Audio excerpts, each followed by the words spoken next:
دنیا تھی، لیکن اس ایک لڑکی کی اس حرکت نے پورے عالم اسلام کو جگہ دیا۔ ایک مہینے کے اندر مورخین لکھتے ہیں بھرتی کے جس مرکز پہ 2 افسر متعین تھے، 8 10 12 آفیسران متعین کیے گئے، لوگ نوجوان دوڑ پڑے فوج میں بھرتی ہونے کے لیے۔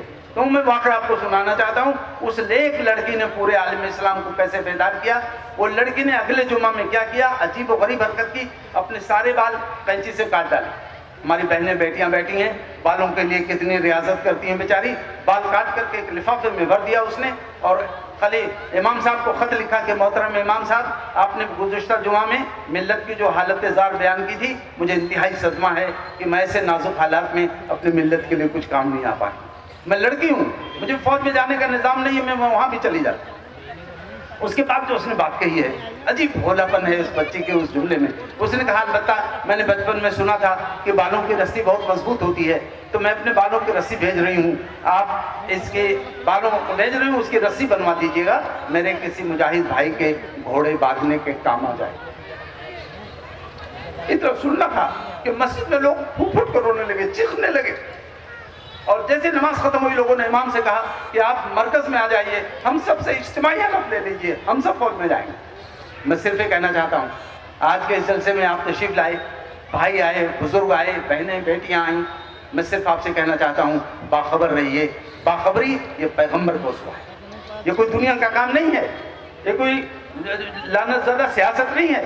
باخبر رہنے کا نقد انعام ملتا ہے، ایک لڑکی جاگ جاتی ہے، پوری امت کو جگہ دیتی ہے۔ آخر میں آپ سے چند ایک ضروری باتیں کرنا چاہتا ہوں، خاص کر کے اساتذہ بھی ہیں، کوئی تفصیلی بات نہیں کی جا سکتی ہے، لیکن اللہ کے نبی صلی اللہ علیہ وسلم نے ایک جملہ کہا ہے، وہ شوق و مرکبی، شوق اور طلب میری سواری ہے۔ اداروں کے اندر، طلبہ کے اندر شوق پیدا کرنا یہ بہت ضروری ہے۔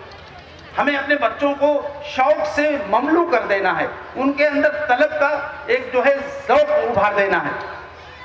آپ دیکھیے انگریزی میں ان لوگوں نے یہ بھی کام کیا ہے تھوڑا، کہا کہ این آرڈنری ٹیچر ٹیلس، ایک سادہ استاد، عام استاد بتاتا ہے، ایک گڈ ٹیچر ایکسپلینز، ایک اچھا استاد تشریح کرتا ہے، وضاحت کرتا ہے، اے بیسٹ ٹیچر ڈیمانسٹریٹس، سب سے اچھا استاد اس کو اپلائی کر کے دکھا دیتا ہے، عمل کر کے دکھا دیتا ہے۔ لیکن آگے جو جملہ ہے بڑا عجیب و غریب ہے، اس نے کہا این آئیڈیل ٹیچر انسپائرس، سب سے جو نمونے کا استاد ہوتا ہے وہ انسپائر کر دیتا ہے۔ پھر بچوں کو جب تک منزلیں سر کر نہ لے تب تک انہیں چین نہیں آتا۔ آپ سمجھیے اس وقت دنیا میں، میری عمر کے ایک دنیا کے سائنٹسٹ ہیں، ہم لوگ پڑھ رہے تھے اس زمانے میں، وہ کابل میں پڑھ رہے تھے، جانتے ہیں دنیا کا سب سے بڑا میتھس کا اسکالر ہے اس وقت افغانستان کا، جہاں تعلیم اور ٹیکنالوجی اور اس کا کوئی زیادہ سورج ہی نہیں طلوع ہو رہا تھا۔ ان کا نام ہے سید جلال، اس وقت امریکہ میں ایز اے گیسٹ تقریباً 40 سال کے سے وہ رہ رہے ہیں۔ میں صرف عرض کرنا چاہتا ہوں، ہماری جو بیٹیاں ہیں، ہماری جو بہنیں ہیں، آپ طے کر لیجئے کہ ہمیں علم کے اس ہتھیار کو کسی نہ کسی طرح حاصل کرنا ہے، ہمیں ذہین بننا ہے، ہمیں شوق اور طلب کو محمیز کرنا ہے، ہمیں پیچھے نہیں جانا ہے۔ انشاءاللہ اگر ایسا ہوگا آپ باخبر رہیں گی، دنیا کی کوئی قوم آپ کو نقصان نہیں پہنچا سکتی۔ اور ہمارے پاس اللہ کی کتاب ہے۔ میں ابھی کچھ ادھر ایک آدھ مہینے سے تھوڑا کچھ ایسے سوالات آئے میرے سامنے کہ یہاں کے ملک کے حکمرانوں کو یہ بات پسند نہیں آتی ہے کہ ہم یہ کہیں کہ قرآن سب کے لیے۔ میں نے بات رکھی ہے اور آپ کے سامنے بھی رکھنا چاہتا ہوں، یہ قرآن ہدی للناس ہے، گائیڈنس ٹو مینکائنڈ ہے، پوری انسانیت کے لیے ہدایت ہے۔ کسی بھی قوم کے لوگ ہوں، عیسائی ہوں، ہندو ہوں، جین ہوں، بودھ ہوں، جیوز ہوں، کمیونسٹ ہوں، کوئی بھی ہو، قرآن سب کے لیے مارگدرشن ہے۔ یہ قرآن سے ہمیں خود جڑنا پڑے گا۔ ابھی ہمارے دو بچوں نے، ایک بچی نے تقریر میں اور ایک بیٹے نے تقریر میں کہا، وہ حدیث پڑھی کہ ان اللہ یرفع بہذا الکتاب اقواما، اللہ تعالیٰ اس کتاب کے ذریعے قوموں کو سربلندی عطا کرتا ہے۔ جتنا آپ اس کتاب سے جڑیں گے اتنا ہی بلند ہوتے چلے جائیں۔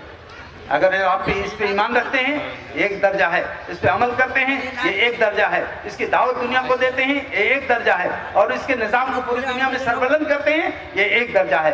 جس طرح آپ اس سے جڑتے چلے جائیں گے یہ آپ کو سربلند کرتا چلا جائے گا۔ تمام انسانوں کو بھی بتانا ہے کہ یہ کتاب آپ نہیں اختیار کرو گے، اس سے نہیں جڑو گے تو آپ میرا نقصان نہیں کرو گے، آپ اپنے آپ کو تباہ کر لو گے، اپنے کو ہلاک کر لو گے۔ یہ اس بات کے دائی ہیں ہم۔ میں صرف ایک چیز چھوٹی سی اور عرض کرنی چاہتا ہوں، بچوں کے اندر تعلیم کا شوق کس انداز کا ہونا چاہیے۔ ہماری تاریخ میں بہت کچھ ہے، بچوں نے ابھی تاریخ کے بارے میں بڑی پیاری باتیں کی نظم کی شکل میں۔ آپ نے ایک امام کا نام سنا ہوگا، بہت بڑے امام ہیں وہ، ان کا نام ہے امام مالک۔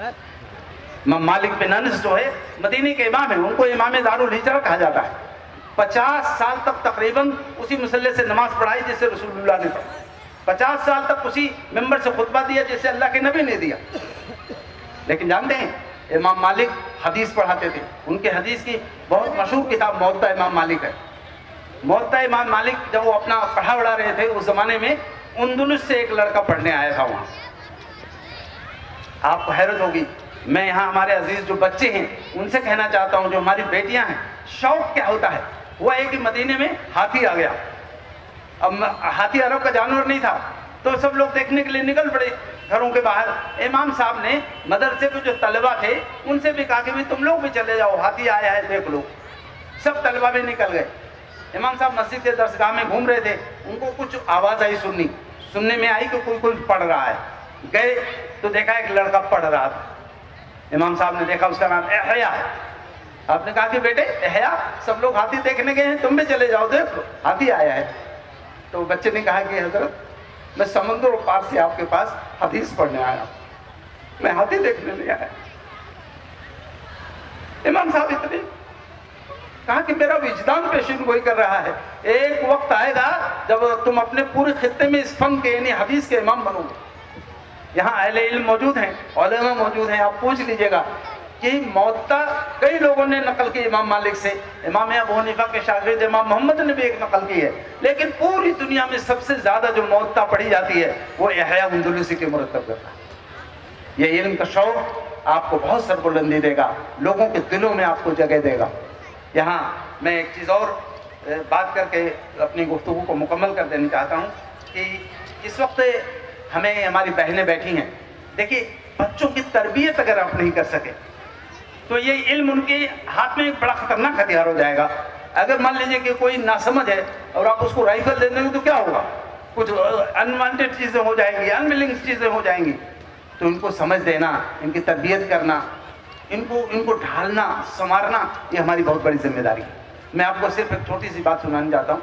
حضرت حسن اور حضرت حسین رضی اللہ عنہ، یہ دونوں لوگ چھوٹے چھوٹے تھے، نماز پڑھتے تھے، مسجد میں تھے، وضو کر کے جا رہے تھے نماز پڑھنے، تب تک ایک بدو آدمی آ گئے۔ تو وہ آئے فوراً، تو انہوں نے جلدی سے پیر دھلا اور اپنا ہاتھ دھل کے منہ دھلا جلدی سے اور جا کے نماز پڑھنے لگے۔ یہ بچے تھے چھوٹے چھوٹے، انہوں نے کہا چچا میاں نے تو وضو ہی نہیں کیا، ایسی نماز کیسے ہوگی؟ تو انہوں نے سوچا کہ چچا میاں تو بزرگ ہیں، بڑے ہیں، اب کیسے کہیں کہ آپ نے وضو غلط کیا ہے؟ تو دیکھیے میں آپ سے کہنا چاہتا ہوں، یہ وہ سلیقہ کون دے گا؟ یہ باپ دے گا، یہ ماں دے گی۔ وہ دونوں گئے، چچا میاں سے سلام کیا، کہا چچا میاں ہم دونوں بھائی ہیں، آج کل نماز سیکھ رہے ہیں، تو ہم چاہتے ہیں کہ ہم وضو کریں اور آپ دیکھ لیجئے، اگر کوئی چیز چھوٹ جائے رہ جائے تو آپ اس کو ہمیں بتا دیجئے۔ پھر بچوں نے اپنا وضو کیا، سلیقے سے کلی کیا، ناک میں پانی ڈالا، منہ دھلا، ہاتھ دھلا، مسح کیا سب۔ پھر آ کے دونوں بڑی معصومیت کے ساتھ وہ بدو کے سامنے کھڑے ہو گئے، انہوں نے کہا چچا میاں کوئی چیز غلط تو نہیں ہو گئی، کچھ چھوٹ تو نہیں گیا؟ وہ بدو نے ان دونوں کو چمٹا لیا، رونے لگا، کہا کہ میرے عزیزو تم مجھے اپنے وضو کی غلطیاں تھوڑی دکھا رہے تھے، تم مجھے وضو سکھا رہے تھے۔